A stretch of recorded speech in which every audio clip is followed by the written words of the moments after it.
I'm Theo. And I'm Juliet. And this is Apologies Accepted. We offer an entertaining look at some of the big issues in history by examining public apologies of the famous and infamous. We're looking at politicians, serial killers, actors, and you. Send us a public apology you would like to make, and we'll read it on the air and give you a chance to redeem yourself, or just get some guilt off your shoulders. We're here for you. Once a week, maybe more if you're really, really sorry.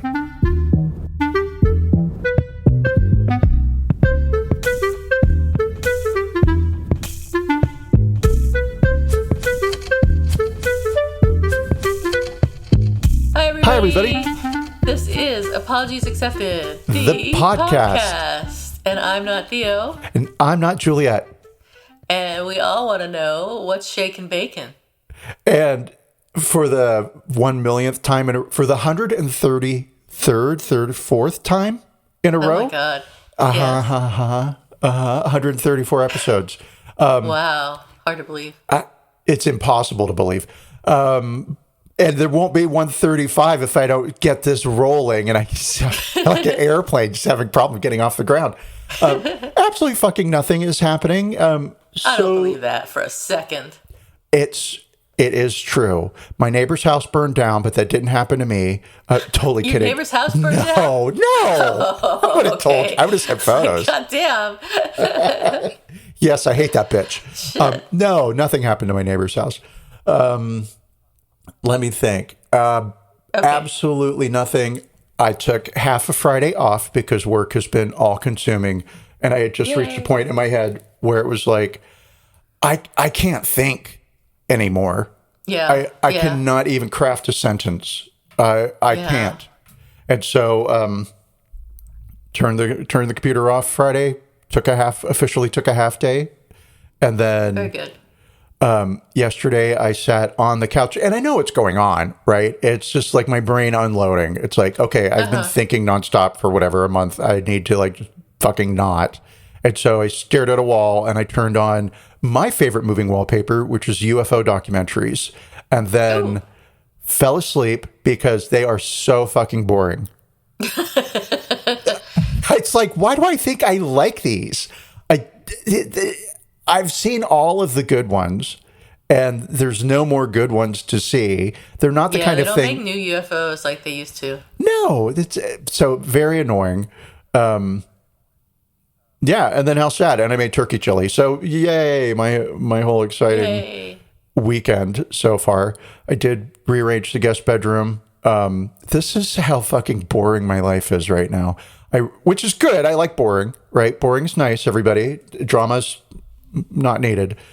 But rearranged the guest bedroom, and last weekend I had 3 Manhattans on Saturday night because it was wild. And I forgot, or I chose not to remember, or I didn't care, that after Theo has had more than 2 glasses of wine, he should not go on eBay because he will buy shit. Yes. Buy what I need it. I need it so much. It looks great. Right? Is that when you bought that rug? That is exactly when I bought that rug. So I bought this rug. And it is from Turkey. Yay. It is half I love it. It's beautiful. I loved it. I still love it, right? So that's the end point, is it arrived. But so bought it, took it about a week to get here, showed up. It showed up in this little square box. I was expecting it to be a rolled rug. And like, a moving truck would like pull up to my house, and the airline stewardess would get off of the back of it carrying the rug, right? Right. No, the FedEx guy just like basically threw the square package on my front porch and drove off. And I was like, my rug's a square? And I opened it up, and it is so fucking beautiful. I am absolutely so thankful to those 3 Manhattans, because I never would have. I have favorited. See how I have nothing going on? I had favorited this rug almost a year ago. And then in my really? Quasi-drunk / overly tipsy state, I've loved it for a year. And finally that night it was like, if I don't buy it, somebody else is going to. No, Theo, nobody is going to buy that rug. It's been there for a year. It's fine. It could wait. Right. But whatever. Thank the martini gods that this rug turned out to be so cool. And I love it. And I stuck it in front of my, let's call it the studio, although it's really the closet where I podcast from. And I can't shut the closet door because of the rug. So now I've had to kick the rug out of the way. Yeah, life is like that. That is all that is going on. There's a bunch of stuff in the news, but, F that. I'm avoiding the news right now. Yeah, totally. So what's shaking bacon? Because here I am talking about a stupid rug that I drunkenly bought. You have news.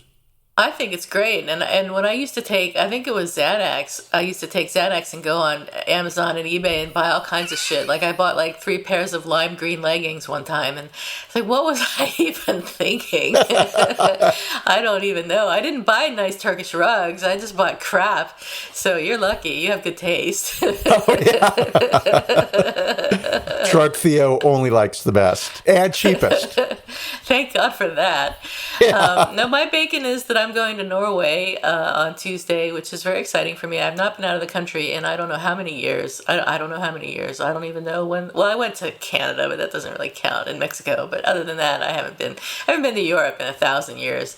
So it should be fun. I'll be there for a week, which is not very long, but whatever. I just took a week off to come visit you. So I think at work they're getting a little tired of me taking time off, but the heck with it. Too bad. I have time, so I'm taking it. So that's my exciting bacon. I have even less exciting things going on in my day-to-day life than you say you do. So nothing to report on in my day-to-day life. I went to the UPS store again. That was totally exciting. 2 times in a month, you here right? is your own Theo statue. You are the first recipient. This is pre my death. It is yours. You are a hero. Thank you. This is the biggest pain in the ass. We have a story today to talk about, and let's move on to that. And it's about Matty Healy. He is singer of the English pop band, the 1975. And I went and listened to some of their songs. I went to Spotify or whatever, Apple Music, and listened to their essentials. And it's not my thing. It's kind of shiny pop music and very glossy kind of stuff. Have you heard their music at all, Theo? Yeah, I did. In this story, there wasn't a lot for me to kind of grab onto. It was like, I could do the history of like, I don't know, English music, or I could do the history of what rap or whatever. Nothing. There just wasn't anything in there that like I could really get a hold of. So I went to a lot of different places. And one of the places was, who is Matt Healy and what is he about? And agreed. The music wasn't offensive. I wouldn't, it was fine. Yeah, that's pretty much it. Not objectionable. I didn't really like it, but it was not terrible. So, I mean, some of it I hated, but anyway. Okay, in defense of Matt Healy, some of it I found okay. It was fine. Yeah. Fair. As opposed to him, who I hate. And no question about it. Just dislike him entirely. The Evening Standard describes him as deliberately provocative and very pretentious. We'll talk a little bit more about some of his ideas, which are why I hate him going forward. But the big news, what? Oh, no, because I wasn't... I started off hating, and then I fell in love. Right? Oh, yeah. And I was like, oh my God, this is great. And I have this perfect like idea for the show. And then a thing happened and it was like, oh, God, I'm such a sucker. A totally sucker. That's funny. Okay, we'll talk about that more, I'm sure, as we go through. The big news with him lately is that he and Taylor Swift have been seen together in New York holding hands. That was May 12th, so just a few days ago. And he was also seen last Thursday night going into her apartment building in New York with an overnight bag. And she's been so private in her recent relationship, which was 6 years long with some dude named Joe. And I think that she was private at his request. I think she doesn't want to be private with her relationship, she said once, but he insisted on it. And anyway, so she'd been so private that this was like basically a public announcement that they were dating. So criticism soon followed, as it was bound to with anyone dating Taylor Swift, really. But with him in particular, I think there's justification. So starting back in 2016, one of the things he said that I personally took objection to was in a profile for British music magazine Q, when he was asked if he was afraid of losing himself in a relationship, and he said yes, referring back to a brief flirtation that he had with Taylor Swift in like 2014. And he said, if I had gone out with Taylor Swift, the first thing I would have thought was, fucking hell, I am not being Taylor Swift's boyfriend. You know, fuck that. That's also a man thing, a demasculinating, emasculating thing. So, okay, he told The Guardian later that his comments came from a place of not wanting to come off second best in a clash of two big egos. If you know what's so, really Matty. interesting to me about that quote? What? So I listened to, like I said, I had this was a very slippery subject for me. I could not find a purchase to grab hold of on it. So I listened to a bunch of different pop podcasts that were all like, Taylor Swift is dating this guy. And, the world's on fire, right? So there's a little bit of that fandom stuff. But so one of these podcasts, which was, most of them were awful, and I hate pop culture. So of course I'm not going to enjoy it, right? But one of the podcasters said something that I thought was rather interesting. So here we go. Here's what she said. She said, so we're talking about artists and different levels of fame, because what you just referenced about Matt Healy and Taylor Swift, and she's like the most famous woman in the world, can have any man that she wants. And their whole thing was like, why is she with him? He's awful. We hate him. Right. And they said it exactly that way too. So they were talking about how like, this one musician that she dated, they were like, he's famous, but he's like British famous. He's not Hollywood famous. Right. And Matt Healy is music famous, but he is not famous. World famous. So he's famous in the music industry for being as cool as he is, I guess, in terms of his artistic output or his band's artistic output. So interesting that he doesn't know that. Yeah. Already. It's like, well, it doesn't matter how, you'll never be as famous as Taylor Swift. Right.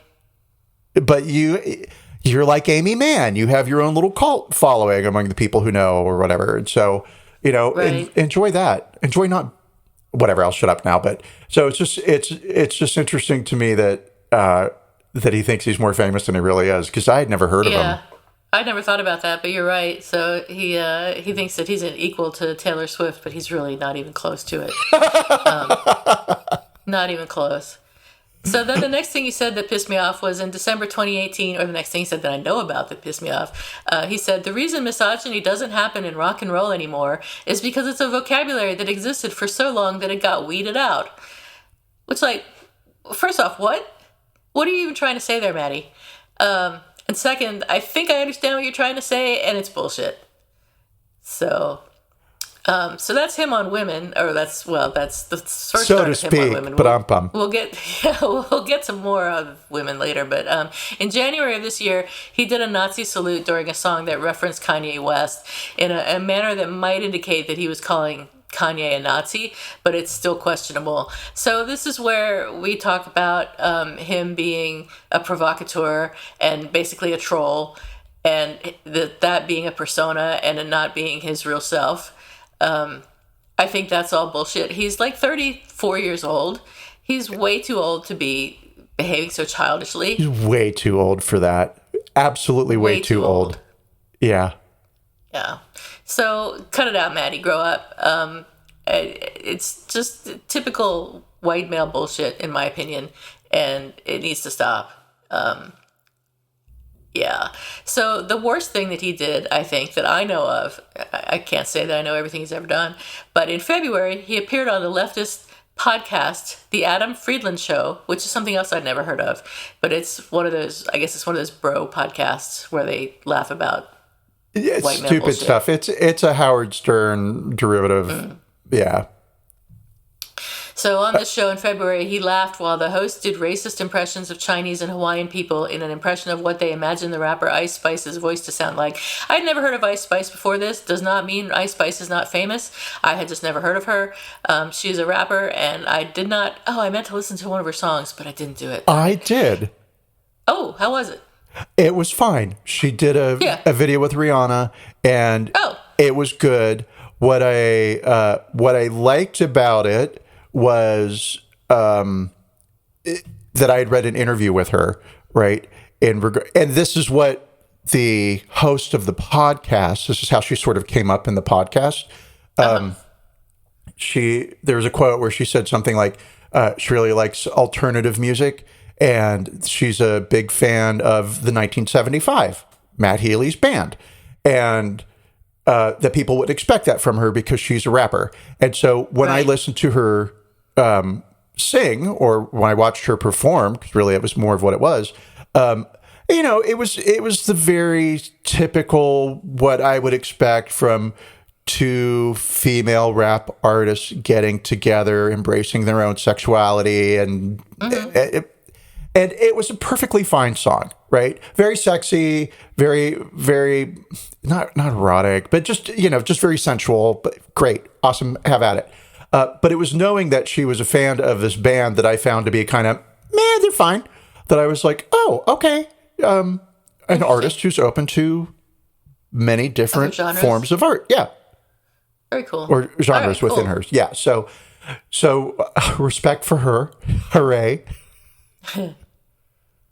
That's all I got. Okay, cool. That sounds good. That's more research on her than I did. But according to Rolling Stone, Matty Healy mentioned that he had once messaged Ice Spice on Instagram, and then Friedland and some other dude on the show referred to Ice Spice as an Inuit Spice Girl, and they said things like, "This chubby Chinese lady.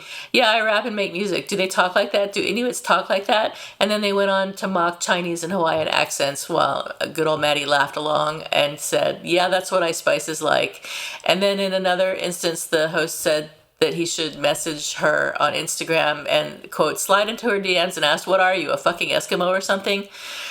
So questionable, and it was removed. The podcast segment was removed by Apple and Spotify for racism, but it is still on YouTube. Yeah, or at least that snippet's on YouTube, because I did hear that. And I didn't seek it out. It was just a link in a news article that I'd read. And I get what happened. The hosts were just kind of riffing. They probably had no idea of who Ice Spice is. Much like me, it's not a genre I would listen to. It's music that's like, I stopped listening to music in 1990. Everybody, if it's not Riley Kiley, I don't know who it is. So sorry, don't at me. But like they were riffing on the idea of Inuit Spice Girl, and then they fell into their racist tropes, right? And easy to do behind closed doors with your friends if you all think you're comedians, right? And you're being edgy. There's if you're racist. Well, racist being the edgy part, that shock value in comedy, right? Yikes! I saw Hannah Gadsby's Nothing Special last night on Netflix. Oh, was it good? I love her. It was so fucking good. And here's what's so good about it, right? And this sounds very out of left field, and it kind of is, but then it's not, because I'm going to tie these two things together in a very Hannah Gadsby kind of way. She's so fucking masterful at planting a seed and plucking it later, right? Yeah. And she just does it so well that she can actually say some things that skate real close to objectionable, but don't get there. And then later reference that objectionable comment she made. And then you can see sort of the truth in her stance, right? And not that she agrees with the racist objection. There was no racism in the Hannah Gadsby thing, but not that she agrees with the objectionable thing, but just like, I can't explain it. Watch it. Okay. It's very good, right? And I saw it sober. I was not high when I watched it. She is curating. Did I say that in New York, when I'm going to New York in June, I'm going to see the Picasso exhibit that she is curating? And I'm totally excited. All over that, because that's going to be fascinating. But so the point is that Hannah Gadsby can get away with things like that, right? because she's going to not stop there. She's going to take it and make the point bigger and broader, or she's going to narrow in and like a laser, like a lightsaber, she's going to slice the stereotype in half and show you the truth at the core, which is love, because she's amazing. So great. And those guys didn't do that. There might have been a way to, well, just don't have racist jokes, everybody. That's what you do. Just don't. It's better. Yeah. It's better. Why is it necessary? Right. Right. Exactly.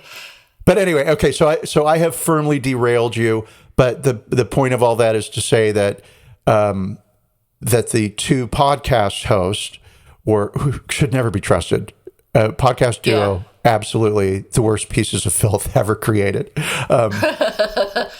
The best things ever to spring from the earth. But, they were riffing, trying to be comedians. I don't know if they actually are. And then it did fall into the very frat bro kind of humor camp. And they just sort of stayed there.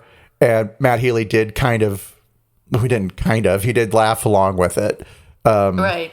And so there are those people who might have taken that moment to say, hey, I get what you're doing, but maybe not. Let's not do this. Right. But, he did not. But he didn't. Right. He didn't do it.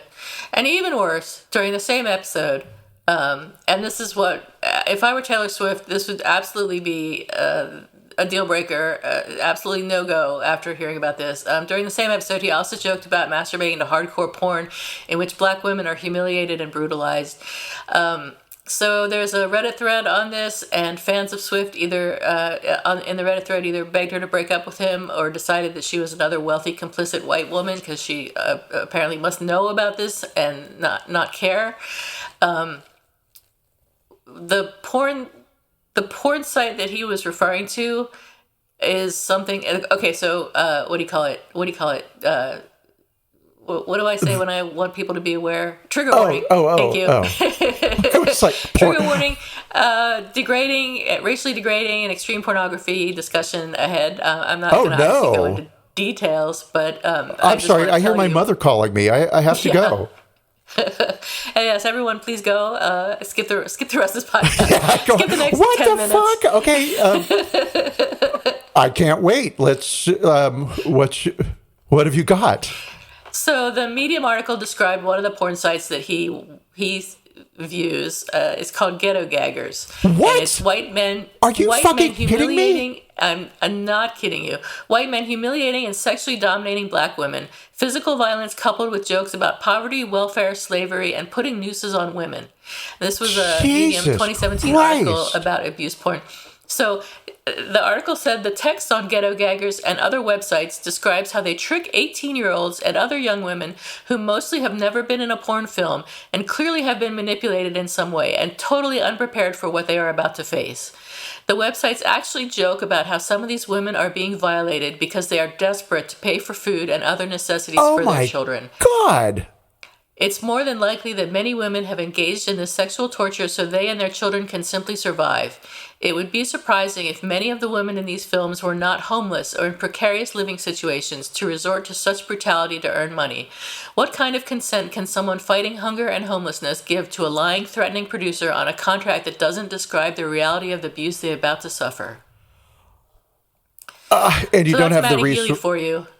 Okay, so one, very shocked that, I'm not surprised, I suppose, that this sort of porn is out there. I'm just surprised that it's out there enough to have its own website. Are you kidding me? No. Everything has its own website. I thought everything just went through Pornhub or whatever. I thought they owned all the porn in the world now. Is it okay, I don't know why this is so important. Yeah. And I'm not asking for myself.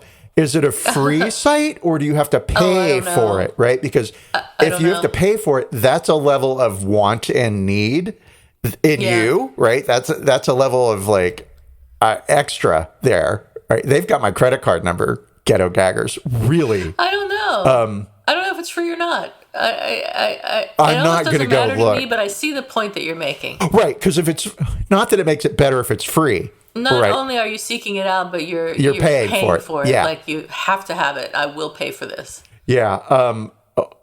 Holy shit! Why would you? He was joking about somebody. He had a party, I guess, at his house, and he was joking that one of the young women that was at the party, had forgotten her phone or something at his house, and came back and found him masturbating to this Ghetto Gaggers website, and he was joking about it. Which, on one hand, okay, fine, I guess. Like, oh, party guest came back and caught me naked, and I was playing with my. All right, fine, whatever, funny. But the Ghetto Gaggers part is the thing that it's like, beyond the pale. So I was severely tricked. I did not do enough homework. Pray continue. Was that just that's one? My news. That's it. That's all I've got about Matty Healy, and that's enough for me to hate him for life. Man, wow, speechless.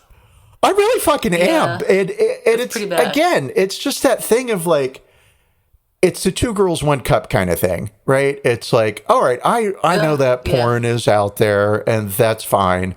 Okay, cool, whatever. But to publicly get out there and be like, yeah, this is my thing. That's my thing. Right. I'm not going to kink shame, but I am on that there. Like, that's a problem.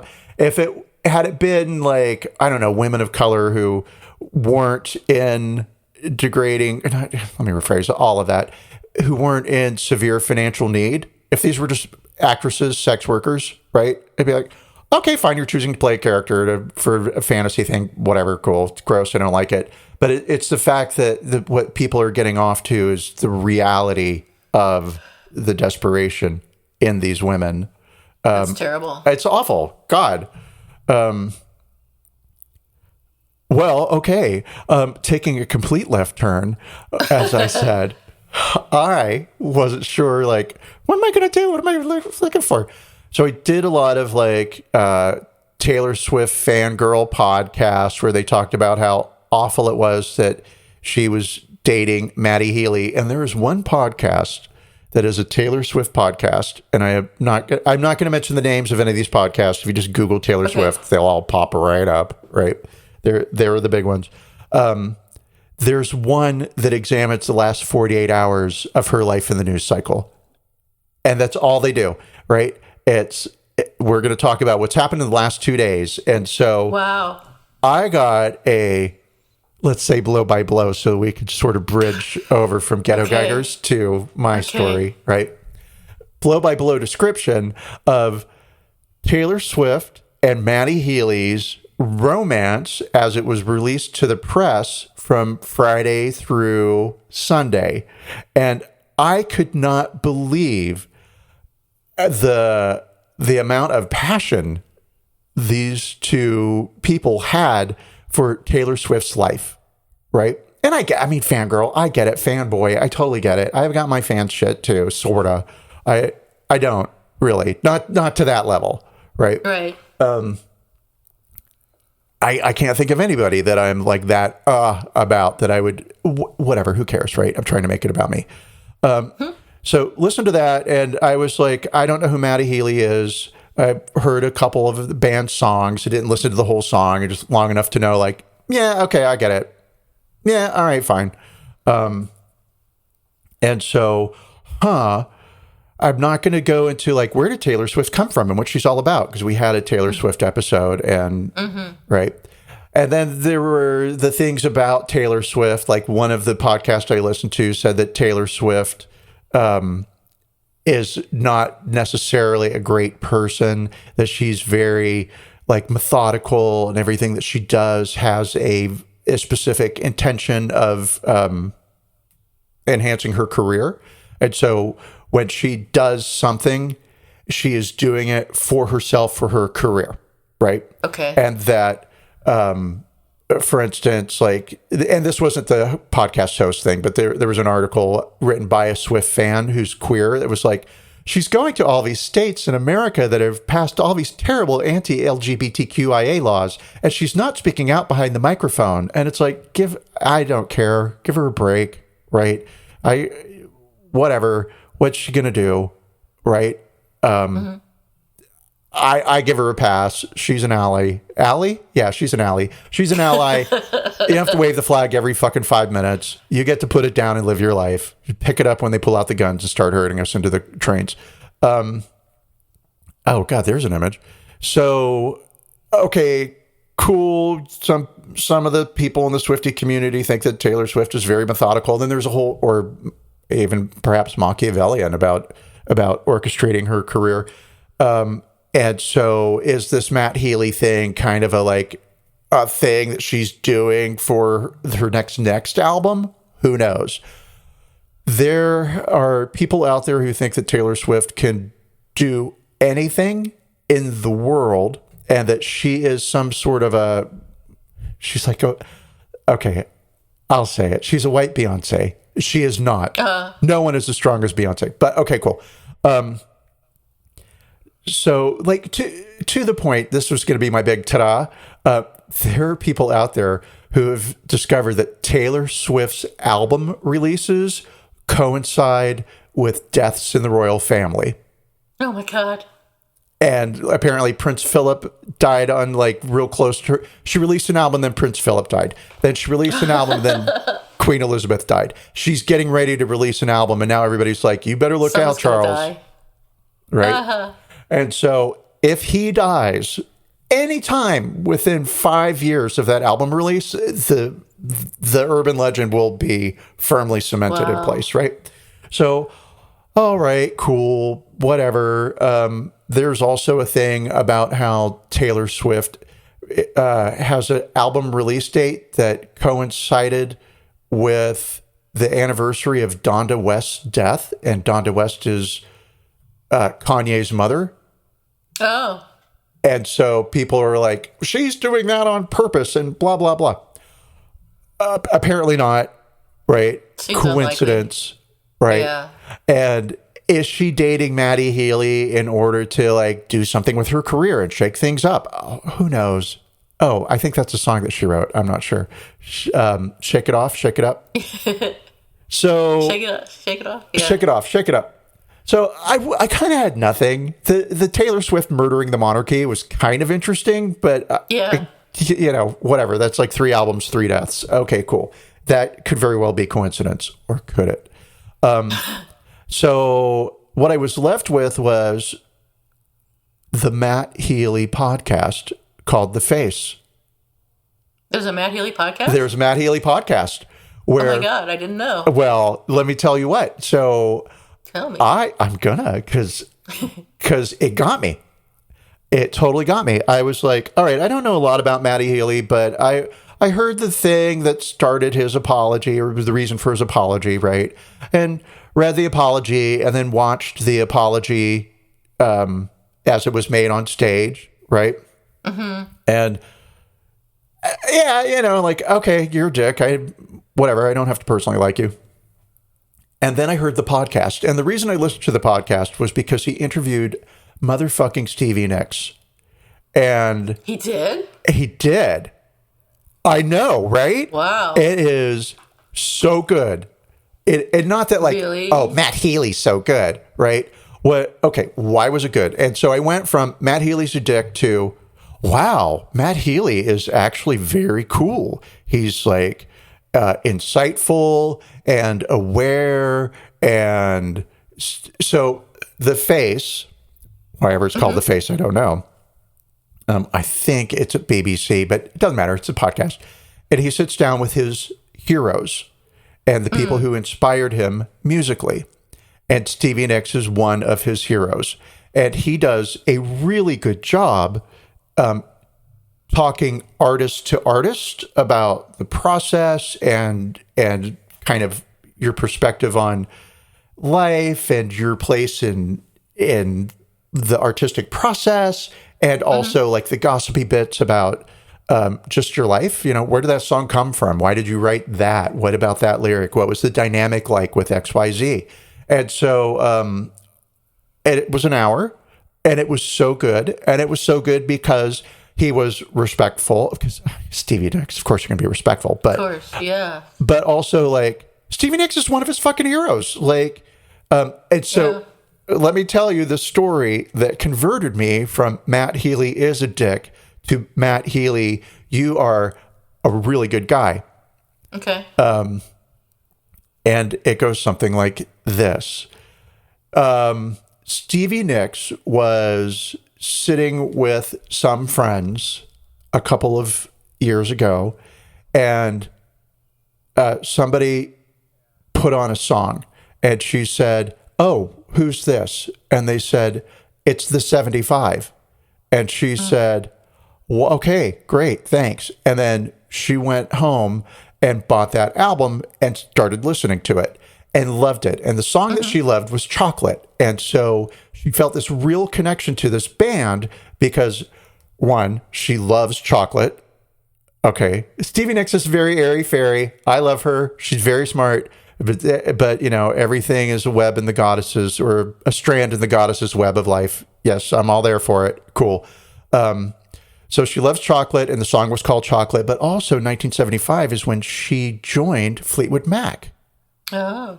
And so the band's name and the song title told her that there was something about this band that was going to be important in her life. And so she started listening to their 2 albums before every one of her concerts when she would go out to perform. It would be what she would listen to in the green room. For years, apparently, she listened to these albums. She was like, you know how it is when you put on an album and it's not just the music, it's just the comfort that you get from hearing the very familiar. She's like, that's what your albums were for me. And he cried a little bit. Oh. Right? He actually cried a little bit. You could hear it in his voice. Just beyond.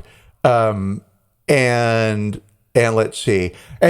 And they went through the whole history of Fleetwood Mac. That's really all I have here is about Fleetwood Mac now. And like how she started off, she was in high school in San Francisco. She was with Lindsey Buckingham. They were playing all these gigs around town. They were getting popular. They opened up for, oh God, I'm drawing a blank. Guitarist, not Lenny Kravitz. Jimi Hendrix? Thank you. They opened up for Jimi Hendrix in front of a stadium of 75,000 people, right? Wow. And she was going to college at that point. And she was in her 3rd year. She had 6 more months to go before she was going to graduate. And she was the only member of the band who was going to school, and they were working full time. And she was like, I have to drop this school thing. And so she called her parents, and she was like, hey, I'm dropping out of college. And they were like, we support you. We love your music, but we are not financially supporting you. You can do whatever you want, but if you do this, you are on your own. And you can always come home, right? But we're not paying for you to be the guitar girl. And she was like, yep, no secret. You've always told me that. And so that's fine, Mom and Dad. And then she decided that they needed to move to Los Angeles because that's where all the record deals were signed. So San Francisco is where it was happening musically, but in order to get onto the radar of record producers, unless they came to your concert or heard through a grapevine, you need to be down there. So they went down there, and she worked as a cleaning woman and a waitress. And she was like, you know, I had 3 waitressing jobs, and I was a cleaning woman, and we were writing music. And they found this guy, I believe his name is Keith Olsen, who's a very famous producer. And Keith Olsen was like, oh, you 2 kids. Yeah, absolutely. Come over to my house, which also happened to be my studio. And we're going to record these songs you've been writing. And so they put out their first album called Lindsey Buckingham. And was it? No. Buckingham and Nicks. That was it. Buckingham and Nicks. I'm sure Brent is just beating his head against his desk right now. Like, God damn, Theo. Sorry, I don't know all this. And so the album did okay. It got played. But as far as she was concerned, nobody in LA heard it. Except Keith Olsen had Mick Fleetwood over to his studio house, right? Where he was like, this is my studio house and you can record in here. And so he was basically selling a studio house to Mick Fleetwood. And the guy was famous, so this wasn't like a big out of the ordinary thing for him to be with somebody who had put out albums and be pitching his come work in my studio. And so Keith Olsen put on Buckingham Nick, right? Put on the album in order to show what the production value in his studio could do. And Mick Fleetwood heard it and said, who is he? Who is this guitarist? I need him. They were a blues band, Fleetwood Mac, and I don't know, somebody had just left, whatever, and they were sort of like, oh, what kind of band are we? What are we going to do? And so they invited Lindsey Buckingham out to lunch, but in talking with Keith Olsen, they were like, we just need a guitarist. We already have a girl in the band. And Keith Olsen said, well, Lindsey will do nothing without Stevie. So they are a package. If you want him, you have to take her. So they met and had dinner at a Mexican restaurant in downtown LA. Wish I knew which one, because I'm sure it's still open. And they got along famously. Everything was great, and the rest became history. Stevie and Lindsey joined Fleetwood Mac, and I think their first album out was Rumors. So they went straight into the stratosphere, which brought Matty Healy to the question of how do you handle fame, and what was that like to go from absolute obscurity to all of a sudden you're millionaire. So they had that discussion, and they also talked about drugs and recovery. And so Stevie Nicks told the story about how she went to call it Belladonna. That's not where she went. Betty Ford. They both start with a B. And Matty Healy talked a little bit about his own experience with drugs. And so I bring that up because when I saw the apology happening on stage, he had half a bottle of wine in his hands. Yeah, he does that a lot, apparently. And so I think the issue with Matty Healy is there are issues with Matty Healy. Yeah, that's probably what's really happening there. So I'll say, like, that's what I've got. Taylor Swift, not everybody was absolutely on board with her. Some people see her dating Matty Healy as like a professional move, if you will. Matty Healy, I was like, oh my God, I thought you were Dick. You were so cool. But now having heard these other bits, I'm like, oh, you really are a dick. But I actually, even before the other bits, because I forgot, so he did the apology, and somebody named Youngblood. See, this is how little I know about anything. I don't even. Youngblood's probably like Elvis famous. What do I fucking know about anything?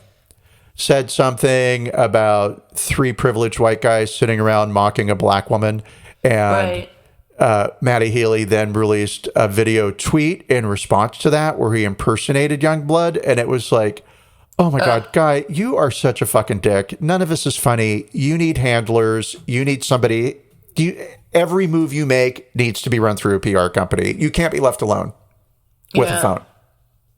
Yeah. But now, I hear ya. Yeah. And so, Taylor, watch out, girl. That's all I got to say. Yeah, hopefully she does know what she's doing, and she's gonna not do it for very long. So she'll stop doing this immediately, and we'll give her the benefit of the doubt that she didn't know what was up with Matty Healy. But now she knows. There's no way she could not know now. So we'll see what happens next with her. So the apology, there actually was sort of an apology. In late April, Matty Healy kind of apologized during a show. At their show in Auckland, New Zealand, he said, "I just feel a bit bad, and I'm kind of a bit sorry if I've offended you." And he was sort of referring to a bunch of things that he's done, not just the things that we've discussed, but basically it was kind of a blanket apology, I think. And he did say, and I watched the apology on video, and it looked like he was talking to Ice Spice in the audience, but I don't know if she was actually in the audience or not. But it looked like he was talking to her when he said, Ice Spice, I'm sorry. It's not because I'm annoyed that me joking got misconstrued. It's because I don't want Ice Spice to think I'm a dick. I love you, Ice Spice. I'm so sorry. And he also frequently says things like, I'm making jokes about shit because if I don't, then I have to be really sincere, and I don't like doing that. Sounds like he needs therapy. And I know this is a paradox, but this is really freaking me out, and I feel like I need to do this. I'm a little bit sorry about shit that I've said sometimes. I never meant to hurt anybody. So, really crappy, really shit apology. Did he express regret? Kind of a bit. A little, sometimes, maybe. When he tried to explain what went wrong, he really said, my joking got misconstrued. So it's like people didn't understand what he was really trying to say. There was no acknowledgement of responsibility, therefore, no declaration of repentance. He just said, I just feel a bit bad, which doesn't do it. No offer of repair. He's not going to do anything to make up for what he did, and really no request for forgiveness. So I rate this a 1 only because he said, I'm so sorry, and he might have been sincere, but I don't think he really was. So I'm giving him a 1. It's a very generous 1 for this apology. What do you think? So a total 10 because of motherfucking Stevie Nicks minus minus reality. Really is what it is. So, right. I mean, I'm at a 1 as well. I would even say, like, it's not a 0.5. I will say this. From this whole moment, what I take away is that Matt Healy is beginning the Healy process, thank you very much, towards becoming a better person. And I think there's some more work to do. I think he will do it. I think he's got the self-awareness and fortitude to handle whatever issues he is currently running from. I think maybe 5 years from now, make up a number, 3 years and 2 days from now, he will be the Matty Healy that I fell in love with when I was listening to him reasonably praise Stevie Nicks. I like Stevie Nicks. I'm not that big a fan. I mean, I'm a fan, but I'm not that big a fan. Yeah. Yeah. He's either going to improve and figure out his life, or he's going to die of substance abuse. Well, those are really the only options for him. There's also the middle ground where he just like drags himself through the next 50 years as a wine-sodden, foul-mouthed person who was famous for a while. I don't know why, but I don't see him going down that road. I see you don't see him hitting mediocre. Okay. No. He's either going to figure himself out and make real amends and be a good person, or he's going to die. So watch out, Matty Healy. You've got one choice. Wait until Taylor Swift.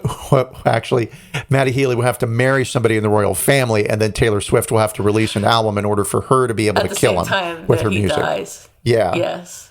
Absolutely. Yeah, that's kind of hard because I think Princess Charlotte is like 4 years old now. I'm not sure. So he's got a while. I think he'll grow. I think he'll get his shit together. I think there'll be some. And okay, I am waving my hands in the air now because nobody can see that. I forgot my big brilliant thing because I don't have enough to really knit it together. Well, Stevie Nicks and Lindsey Buckingham, right? And how Stevie said that she felt such a connection to the 75. Wait for it. Matty Healy and Taylor Swift are going to be doing an album together that will be all about their romance. And they will be the new Buckingham Nicks. Oh. There you go. There you go. That's what. I wonder what that album would be like. It would probably so good. My fucking idea. Do you like Taylor Swift? Her music? I do like Taylor Swift. I don't like her enough to put her on, right? But whenever I hear her, I think, why don't I actually listen to her? Why don't I go out and find her? Who I do like is Phoebe Bridgers. And I have to think. She opened for Taylor Swift in the tour, right? I'd never heard of her. Matty Healy was talking to Stevie Nicks, and he mentioned her and was like, she's a good friend. And of course, all the Taylor Swift fan sites were like, fan sites. Sorry, they weren't fan sites. They were podcasts, but may as well be fan sites. And they were like, no, he's dating Phoebe Bridgers and he can't be dating Taylor Swift. She's so beautiful and famous and he's not worthy of her. And oh God, maybe they're having a three-way. Everyone calm down. Who cares about Taylor Swift? She's fine. Her music's fine. It's fine. Yeah, that's kind of how I feel. It's all okay. I love it. I don't hate it. It's just, it is what it is. Have you seen the TikTok where the woman's sitting on the train in New York? I think it's New York. I don't know. I don't know. Whatever. It's a northeastern kind of train. It could have been San Francisco. I don't know where it was. It's a subway train. And it's coming to a station. It's coming to a stop, clearly in the U.S. And the Taylor Swift concert has let out, and all of the Swifties are getting onto the train car. And the look on her face as she recognizes what's happening and how horrified she is, right? Because it is 700 of the same girl getting onto the subway car, all with the same look on their face. It's just a Taylor Swift factory of Swifties. Funny. And it was pretty funny. I'll have to look for that. I'd like to see that. I may have saved it. I may not have. All right. Do we have a Who's Sorry Now or an apology expected this week? I have a kind of a longish one. Okay, cool. Let's hear yours. I've got a short one. Go ahead. And so this is apology expected in the future from Elon Musk to... Oh, that's mine. Linda Yaccarino? Okay, no, different one. Different Elon Musk apology. Well, all right. Oh, maybe. Maybe. What did he do to her? Well, it's not what he has done. It's what he's going to do to her, right? No. Or what is going to happen. Because here's how scary psychic I am. Whatever this week, when I was also doing Matty Healy stuff, I came across the glass cliff, which is a new concept to me. I've heard of the glass ceiling. I've seen it in action, right? But not the glass cliff. And so the glass cliff relates to this trend in corporate America where when a company is getting ready to fail, they appoint a female CEO. Oh, yes. Who takes all the blame when everything implodes and explodes, even though it was a shit show before she got there, right? Because she wasn't able to save it. And it's not so much that they're thrown away, but they're pushed over the glass cliff, right? And so when it's on fire, bring in a woman, because if a woman burns down, well, it wasn't a man that went down in ashes, so the man was saved. Hooray. And so I do think that Elon Musk will be issuing a future apology to the new female CEO that has been appointed to Twitter, Linda Yaccarino. And we will wait for that to happen. Twitter's probably got another maybe year in it, if that. Because it is a fucking Nazi shit show. And God bless everyone, is all I'm going to say. Yeah. Poor Linda, whatever her name is. I can't believe she would take that job. But, hey, what can you do? I mean, money, right? Yes. And I'm sure if Elon Musk came up to me and it was like, hey, Theo, listen, $70 million, you take all the blame. I'm sorry, everybody, that I fucked Twitter up. I guess you're right. I am so sorry about it. I did it. It was my fault. My fault. I'll take my $70 million and go now. I'll tweet about it later. Fuck you, bitches. I'm rich. All right, what do you got? Who's sorry now? Apology expected. Elon Musk is sorry, or he will be sorry, although he'll never be sorry. There are a few people who disgust me as much as Elon Musk does, and he actually viscerally disgusts me. But he and his X Corporation, which is the parent company of Twitter, are under investigation right now for building code violations at Twitter's San Francisco headquarters after a lawsuit filed by 6 former Twitter employees who say that his transition team repeatedly and knowingly ordered them to break local and federal laws. One of the things that they made them do or told them to do was to put locks on. Okay, so when Musk took over Twitter, one of the things he did was create like hotel rooms that people could stay in so they didn't have to go home so that they could work more. And this How thoughtful. This is not legal in San Francisco. You can't be a hotel, and that makes you a hotel, and then you have to do all sorts of things, legal things that hotels have to do. And one of the things that you have to do if you have this kind of hotel room is you have to have locks that automatically disengage when the fire suppression systems are triggered. So the employee was told that compliant locks were too expensive and was instructed to immediately install cheaper locks that were not compliant with life safety and egress codes. And that employee quit rather than break the law. But obviously they found someone else to do it because they did install these locks. Go ahead. No, I mean, good. I was going to go down the path of, listen, when you're directed in your work to break a law, you quit. Mm-hmm. Go find another fucking job somewhere because your boss is not going to go to jail for you. You're being told to do it because they need somebody to go to jail if they get caught. Yep, absolutely. And the complaint that was filed also alleges that Twitter failed to pay employees severance, back pay, and benefits they were owed, and discriminated against some senior employees on the basis of age, gender, and sexual orientation when it decided to terminate them. And the other thing that really gets me is that Musk told his employees not to pay the rent for the company's headquarters.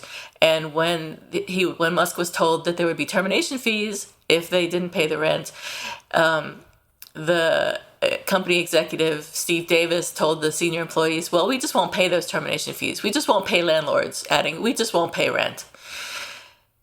So I don't think they have paid anything, any rent or any building sort of. I mean, it's worked for Donald Trump, I guess, is kind of I don't know where society is heading. Ridiculous. I guess so. And CNBC reached out to Twitter for further information, and the company responded with an automated response that included a poop emoji, but no comment. I know that poop emoji, their response to media, it's just send a Nazi flag, everybody. I mean, oh, really? And it's because they fired all of their communications people. So somebody, probably directed by Musk, said, just make a poop emoji and send an auto response to everybody, all the journalists who contact us. So that's what all the journalists are getting is the poop emoji. Which is like, how ridiculous can you be? See, I will say the difference between Elon Musk and Matty Healy is Elon Musk does not have any redeeming qualities that I have seen. Yeah. Whereas Matty Healy does. He is just dangerously troubled in a sexy way. I mean, I would be down with a dangerously troubled in a sexy way if it wasn't for the whole ghetto gaggers thing. That's shocking. Yeah, that is disgusting and as my grandmother would say, unfortunate. Grandma, could you believe Matty Healy likes ghettogaggersweb.com? It's so unfortunate.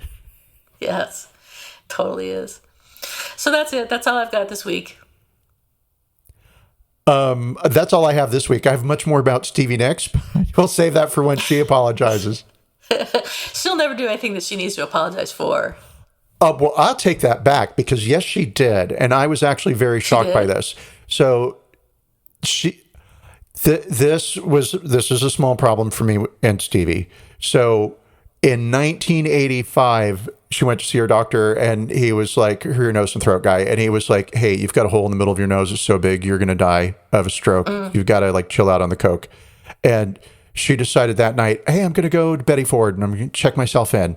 And she did. And the next day, the doctor called her and said, and they were friends, right? Mm-hmm. They were friends. And he said, hey, do you want to go out to dinner? And she was like, sure. But also in her mind, she was like, this is weird. I wonder, like, is he dying of cancer and he's going to tell me? Or is this like a date and he's asking me out? Kind of not clear what's happening here, but okay, cool. And he picks her up and they drive to a house. And this, again, is 1986, I think, at this point. It doesn't matter.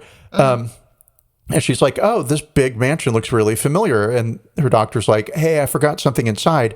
I just have to run in and get it. Why don't you come with me? And we'll just be like 5 minutes. And so she does. And the door opens up and it's her manager, right? Oh. And in the house are her dad, her mom, her other manager, a couple of other people in her life who are very important that she loves. Oh my God. Right? And they're all sitting in the living room, and she says, oh my God. Oh, this is an intervention, right? And they said, yes, we want to talk to you. We're very concerned about you and the direction things are heading. And your music is great. Your voice is lovely and fine. Everything about you professionally is wonderful, but the drugs are doing too much to you personally, right? And then she said, well, what do you propose that I do? Bear in mind that she had already called Betty Ford and had checked herself in. And the rule at Betty Ford, from what I learned from my friend Stevie, is you've got to call yourself and check yourself in. Your dad can't check you in, right? And so, great. She had done that work. She had determined this is what she needed to do, and she was going to do it. And she was set to drive out to Palm Springs the next day, right? But the surprise intervention sprung up with all the people that love her, right? And she was like, okay, great. So what's the plan? And they were like, well, we hadn't thought about what the next step would be. We just wanted to let you know how concerned we all were. And she said, all right, well, listen, I'll just check myself in tomorrow and you're all fired. Mom and Dad, I'll see you in Phoenix. Oh my God. And turned around and walked out. God. And then said, I didn't talk to that doctor again for 5 years, but I went to rehab because I decided I needed to go to rehab. Nobody tells me what to do. And it's like, Stevie, listen, you are wonderful. Yeah. But that was fucked up. I get like an addict being angry that people are pointing out like, oh, you've got an addiction, right? But to fire everybody when they have your best interest at heart and they're in agreement and alignment with what you've already decided, like, why There's nothing to fire them for. Yeah. She didn't say whatever happened to all those other people, and I don't know how many people were in the room, but she felt probably like it was more than 5. Well, they probably are high on cocaine right now. They probably. So, that's all I got now. I'll stop there. You know I could talk forever. Well, Stevie Nicks, we'll wait for you to apologize for that, and then we'll do a podcast episode about it. Perfect. That should have been my apology expected. Duh. Okay. Could have knitted those dots together. All right, great. That's what it was. Fuck the glass cliff. Right. All right. So thanks everybody for listening. We'll see you next week. We won't see you because I'll be in Norway, so we'll have a classic episode again. Always my fault, but there you go. And stay cool, cucumbers, and don't trip potato chips. And bye-bye, don't cry. Take care, everybody.